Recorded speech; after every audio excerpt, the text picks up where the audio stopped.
So cinema తీసేస్తే beautiful question. నా this is what నేను మూవీ ఆర్టిస్ట్ అసోసియేషన్గా అగ్రిమెంట్లు రివైజ్ చేసి ప్రెసిడెంట్గా నేను అందరికీ హెచ్చరించాను. నా ద ఎంటైర్ కౌన్సిల్ అందరిని కూడా కూర్చోబెట్టి మాట్లాడుతాను. నా క్యారెక్టర్ని మీరు వాడుకోవడానికి లేదు. అర్థమైందా అండి?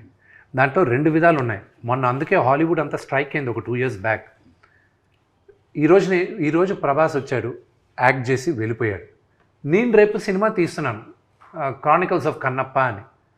తీసిన తర్వాత నేను ప్రభాస్ యాక్ట్ చేసిన క్యారెక్టర్ యాజ్ ఇట్ ఈస్ నేను తీసుకొచ్చి ఈ సినిమాలో వాడుకుంటాను.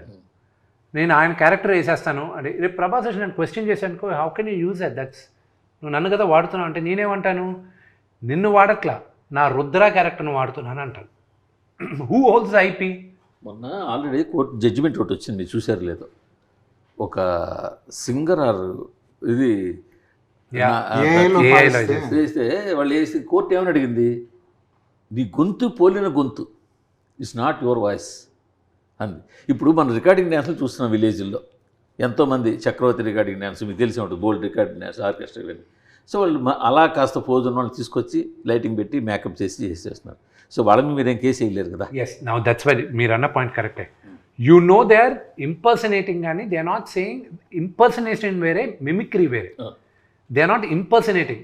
నేనే విష్ణు అని చెప్పి వచ్చి కూర్చోట్ల వాళ్ళు, ఓకే నేను విష్ణులా ఉంటాను అని వచ్చి వాళ్ళు డ్రామాలు చేస్తున్నారు. అది యాక్సెప్టబుల్.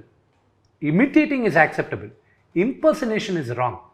సో అందుకే ఇప్పుడు ఏమైపోయింది, you can't use my voice. నాన్నగారు